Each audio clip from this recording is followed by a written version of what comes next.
갈라디아서 4장 21절에서 31절, 제 성경으로 신약성경 307쪽에 있습니다. 다 찾으셨으면 우리 교독 후에 합독하겠습니다. 갈라디아서 4장 21절에서 31절입니다. 내게 말하라. 율법 아래에 있고자 하는 자들아, 율법을 듣지 못하였느냐?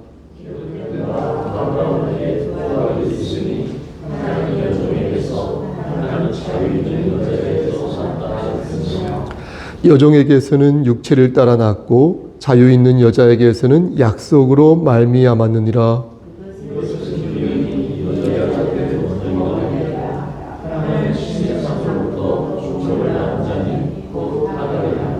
이 하갈은 아라비아에 있는 신의 산으로서 지금 있는 예루살렘과 같은 곳이니 그가 그 자녀들과 더불어 종노릇하고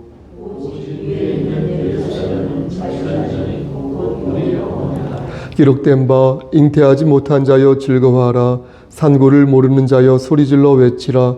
이는 홀로 사는 자의 자녀가 남편 있는 자의 자녀보다 많음이라 하였으니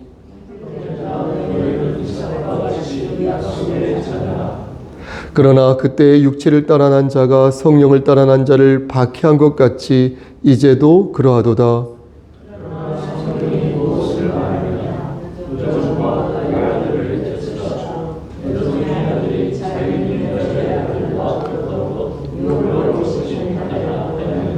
다 같이 그런즉 형제들아, 우리는 여종의 자녀가 아니요 자유 있는 여자의 자녀니라.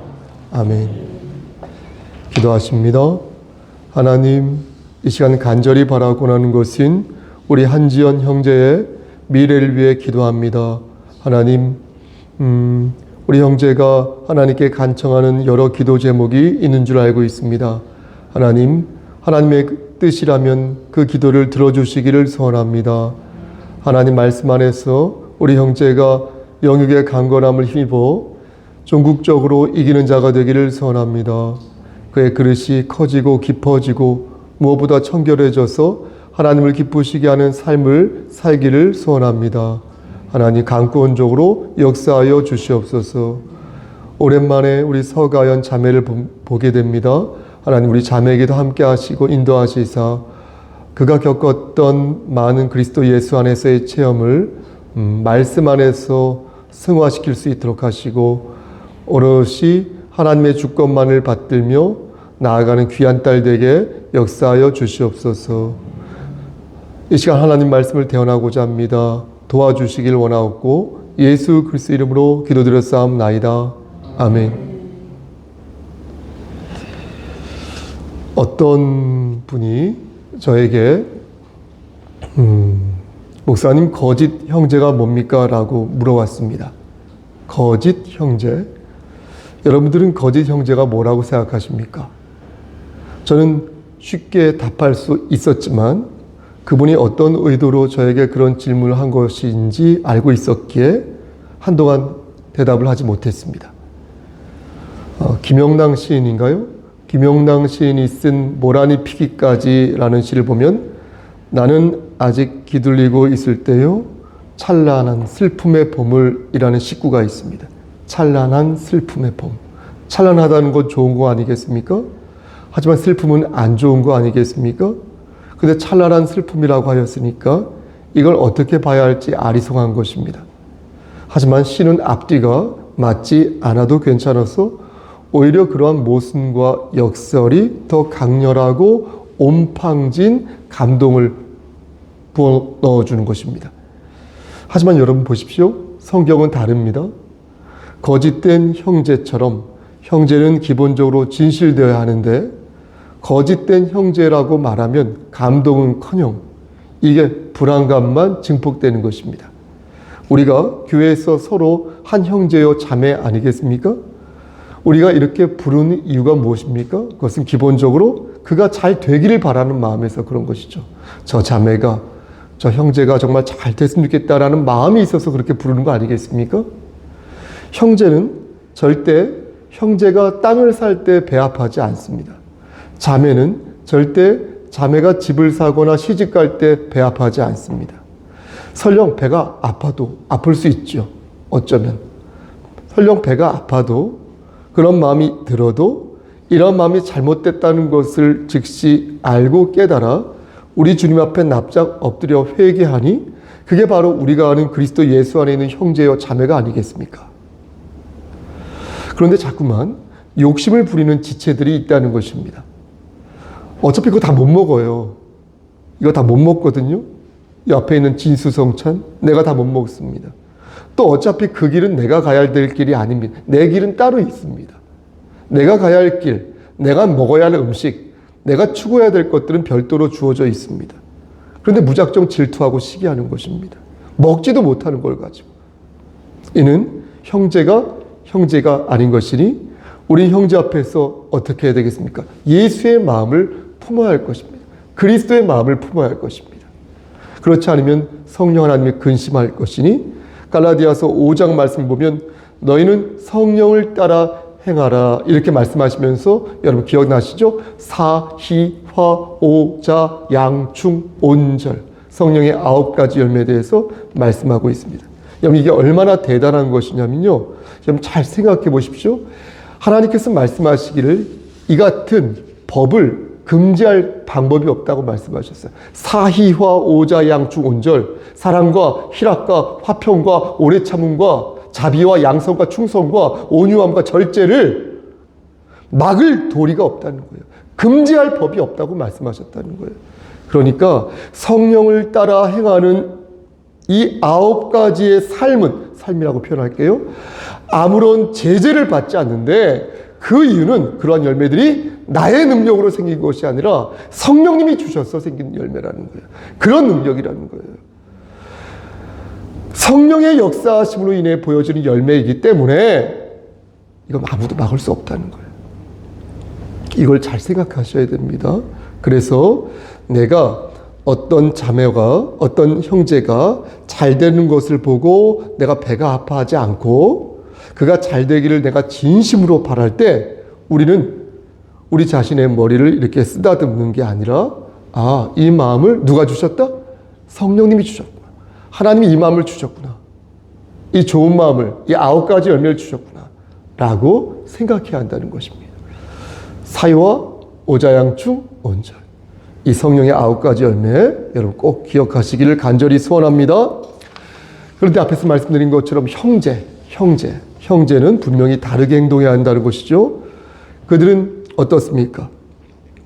올바르게 행동해야 되는데 성경에서 말씀하는 거짓 형제는 그렇게 행동하지 않는다는 거예요. 거짓 형제는. 여러분 잘 보십시오. 겉으로는 형제인 척하죠. 겉으로는 목사인 척합니다. 겉으로는 장로인 척, 권사인 척해. 하지만 실제는 그렇지 않아요. 그래서 그가 나무에서 떨어지기를 바란다라는 것입니다. 거짓된 마음을 품고도 회개하지 않아서 영원토록 거짓된 형제로 살기를 작정한 것처럼 느껴진다는 것입니다. 그런데 두려운 것은 뭔지 아십니까? 거짓된 형제가 거짓을 낳는다는 거예요, 권사님. 마치 욕심이 잉태하여 죄를 낳는 것처럼 거짓된 형제들은요, 자신과 함께 할 위험한 못돼 먹은 형제들을 이렇게 찾아가지고요, 하나의 군집을 이뤄가지고요, 파국을 초래한다는 것입니다. 갈라디아 교인들을 흔들었던 거짓 형제들이 그러하였으니 그들은 예수님을 모르는 사람이었습니까? 그 사람들 다 예수님을 아는 사람들이었어요. 여러분 그들은요, 놀라지 마십시오. 그 거짓 형제들이라고 말하는 사람들은요, 예수님을 영접하였다고 고백한 사람들이었어요. 여러분 심지어 세례를 받은 사람들이었어요.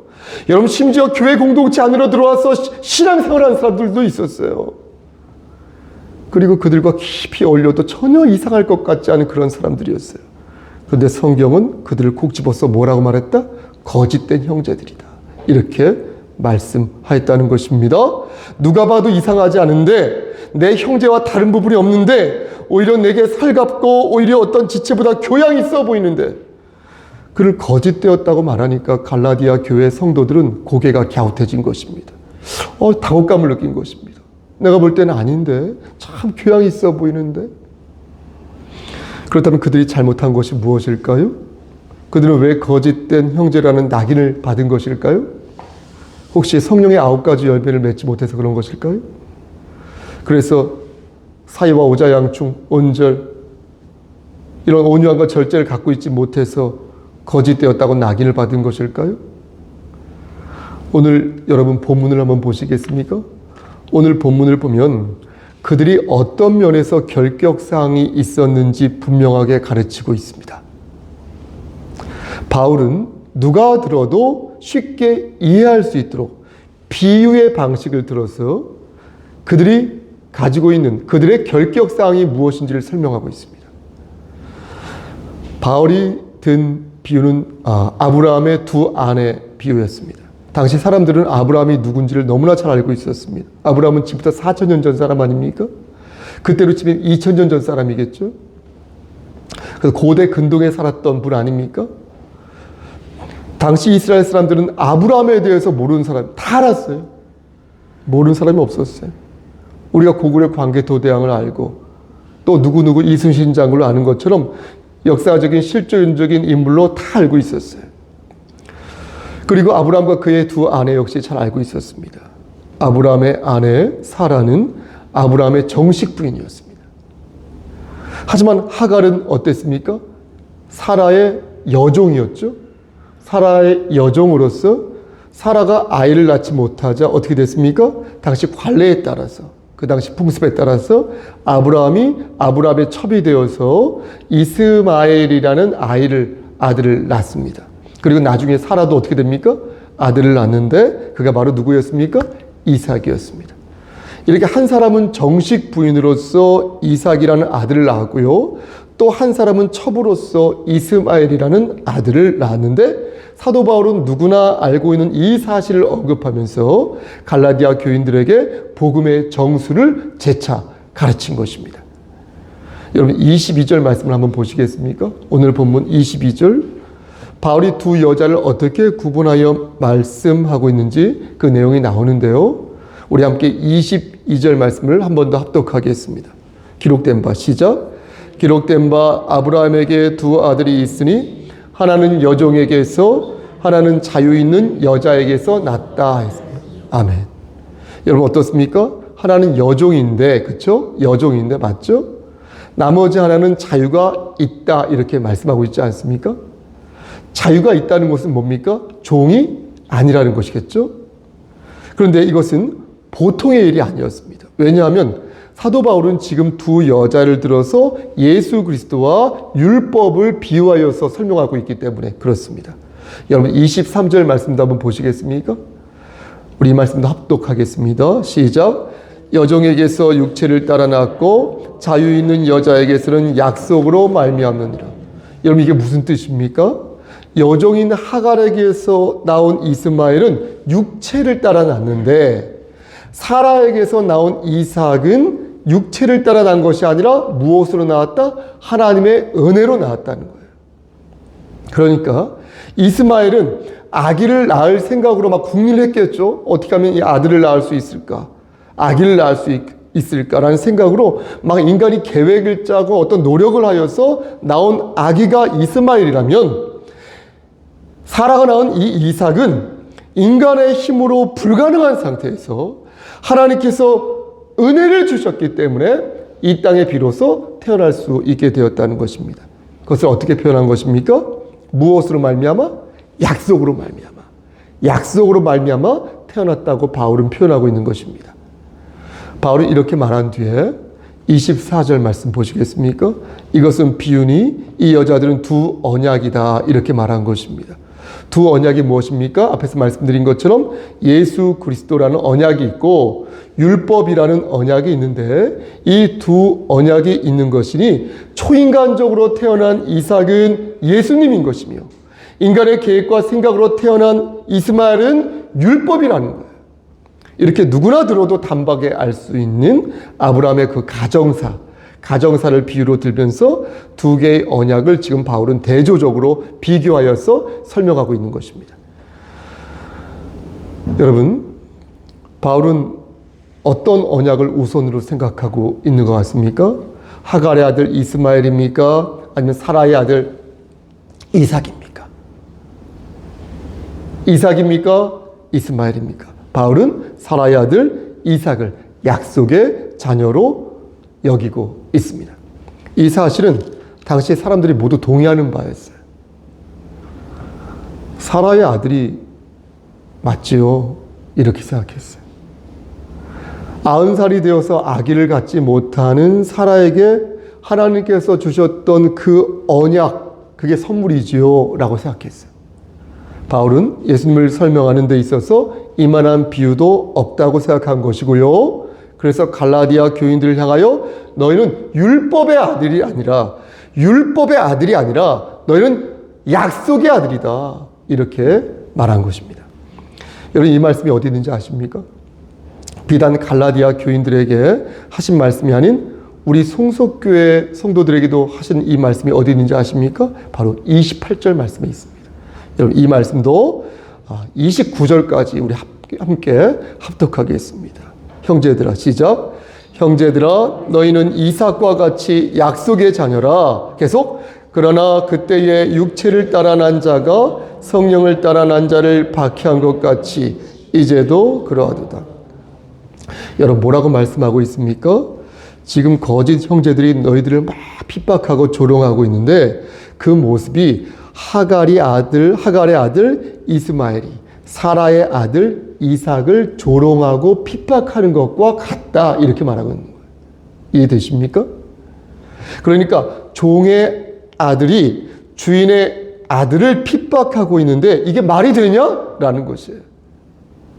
지금 거짓 형제들이 진실한 형제들에게 너희가 믿음뿐만 아니라 율법도 지켜야 구원을 받을 수 있다 이렇게 말을 하는데 그건 종의 아들이 주인의 아들을 희롱하고 협박하는 것과 같다는 거예요.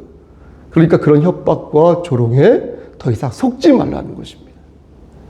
그러면서 바울은 말하기를 30절 말씀에서 유업을 얻을 자는 오직 한 사람, 누구의 아들?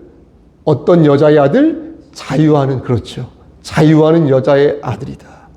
너희가 만약 율법에 얽매여 율법의 종노릇을 한다면 너희는 하나님의 기업, 유업을 받을 수 없다. 이렇게 단언하고 있는 것입니다.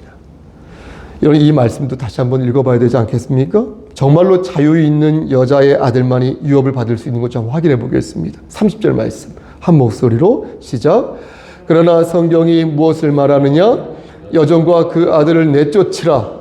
여종의 아들이 자유 있는 여자의 아들과 더불어 유업을 얻지 못하리라 하느냐. 아멘.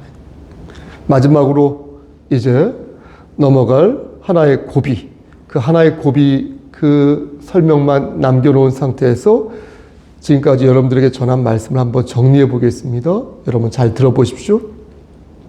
사도 바울은 갈라디아 교인들에게 말하기를 너희 앞에 지금 두 개의 언약이 있는데 하나는 자유가 없는 여종에게서 나온 율법이고 또 하나는 자유가 있는 여자에게서 나온 예수 그리스도이다. 율법과 믿음은 공존할 수 없으니 그 이유는 율법은 우리의 죄를 깨닫게 해주는 몽학선생으로서의 역할을 하지만 그러나 믿음은 그 자체로서 하나님이시기 때문이다. 그런데 저들은 몽학선생과 믿음을 동일 선상에서 바라보고 이해하고 있으니 그러면서 거짓을 획책하고 있으니 너희는 절대 저들의 사탕발림에 넘어가서는 아니 될 것이다. 이것이 지금까지 여러분들에게 말씀드린 강설의 내용이 되겠습니다. 자, 그렇다면 마지막으로 넘어갈 하나의 고비에 대해서 말씀드리겠습니다. 저는 이 고비에 대해서 말씀을 준비하면서 참으로 불편했는데요. 또 어려웠는데요. 그래서 이 정도만 강설을 하고 끝내면 어떨까라고 생각했습니다. 그러면 여러분들에게 은혜가 될 것 같은데 하는 마음을 솔직히 가졌습니다. 하지만 그것은 또 다른 거짓된 형제의 사탕발림일 수 있을 것이니 저는 이 고비의 말씀을 여러분들에게 전하지 않을 수가 없는 것입니다. 저는 여러분들에게 앞에서 유업을 이을 자는 오직 자유가 있는 여자의 아들로 국한된다, 이렇게 말씀드렸습니다. 그 아들은 우리 주 예수 그리스도이니 이는 예수 그리스도 안에 있으면 모두 믿음으로 태어난 자유의 여인의 아들이다 라는 것입니다. 그래서 자유인의 아들이 된 자는 더 이상 율법과 율법의 종이 되는 것이 아니라 참 자유와 참 생명을 누리는 약속의 자녀가 될 수 있다, 이렇게 말씀드렸습니다. 그렇다면 사랑하는 우리 성도 여러분, 우리가 약속의 자녀라는 것을 어떻게 알 수 있습니까? 다른 사람은 모르겠고, 다른 사람을 내가 함부로 단죄하고 정죄할 수 없고, 내 자신이 나를 생각할 때 내가 약속의 자녀라는 것을 어떻게 알 수 있습니까? 내가 입술로 주님의 주님 되심을 고백하였고, 내가 마음으로 주님을 믿는다고 말하였으며, 무엇보다도 내가 하나님을 의지하는 마음을 가지고 있으니 이 마음이 우리를 세우는 증표인 것입니까? 넘어지고 쓰러질 때마다 다시 회개하고 다시 주를 붙들면 그 모습 자체로 우리는 참 자유와 생명을 누리는 약속의 자녀인 것입니까? 저는 그동안 여러분들에게 하나님의 주권을 받들고 하나님을 우리가 의지할 때 우리가 전국적으로 주 예수 그리스도 안에서 이기는 자가 될 수 있다고 말씀을 전하였습니다. 이러한 생각과 믿음은 지금도 변함이 없으니, 첫째도 하나님의 주권, 둘째도 하나님의 주권, 끝째도 하나님의 주권을 바라며 성령 하나님의 이끄심을 지금도 간절히 소망하고 있습니다. 하지만 여기에 한 가지 방점을 찍어야 할 것이 있으니, 그것은 바로 약속의 자녀가 가져야 할 삶의 자세라겠습니다. 그것은 곧 약속의 자녀가 반드시 맺어야 할 열매인 것이고, 약속의 자녀가 품겨야 할 향기인 것이니, 만일 이것이 우리에게 없다면 어찌 우리를 약속의 자녀라고 말할 수 있겠습니까? 행위로 구원을 받는 것이 아니지만 영적인 열매를 맺지 못하면 구원의 증거 또한 없는 것이니, 믿음은 반드시 영적인 열매로 나타나야 할 줄을 믿는 것입니다. 요한복음 15장 4절에서 예수님께서는 이렇게 말씀하셨습니다. 내 안에 거하라. 나도 너희 안에 거하리라. 가지가 포도나무에 붙어 있지 아니하면 스스로 열매를 맺을 수 없음과 같이 너희도 내 안에 있지 아니하면 그리하리라. 영적인 열매를 맺지 못하는 성도들이여, 혹시 당신의 가지가 포도나무에서 떨어져 있지는 않은지를 확인해 보시기를. 그래서 영적인 열매를 못 거두고 있는 것은 아닌지 확인해 보시기를. 혹시 육적인 열매만을 탐닉하여서 육적인 열매만을 하나님께 간청하고 있는 것은 아닌지 점검해 보시기를. 2003년 12월 19일 오후 4시 24살의 한 가장이 생활고를 비관하다가 자신의 6살 난 아들과 5살 난 딸을 한강에 던져버리는 그런 사건이 있었습니다. 한 기자가 그에게 묻기를, 그럼 당신도 자살을 할 생각이었습니까? 라고 묻자 그 25살 가장은 말하기를, 나는 종교인이라 자살하면 안 됩니다. 라고 말하며, 아이들은 지금 천국에서 편히 쉬고 있을 것입니다. 라고 말하였고, 자신도 회개하면 죄를 사함받을 수 있습니다. 라고 말했습니다. 2026년 4월 1일 저는 하나님의 은혜로 구원받았음을 확신하지만 지금도 숱하게 마음속으로 던지고 있는 온갖 죄상들을 부정할 수 없겠습니다.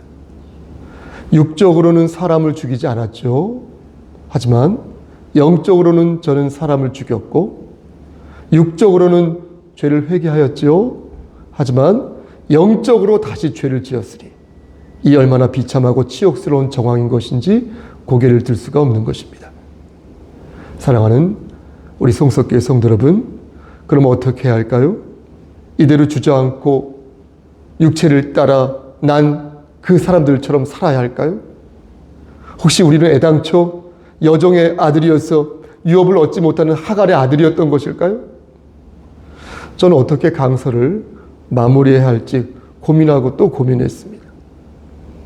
그리고 성령 하나님께 어떻게 말하고 어떻게 실천하고 어떻게 마무리 지어야 하는지 여쭈어 보았습니다. 성령님께서는 오늘 본문을 들어 저에게 이렇게 말씀하셨습니다. 여러분 눈으로 보시겠습니까? 31절 말씀에서 그런즉 형제들아 우리는 여종의 자녀가 아니요 자유 있는 여자의 자녀니라.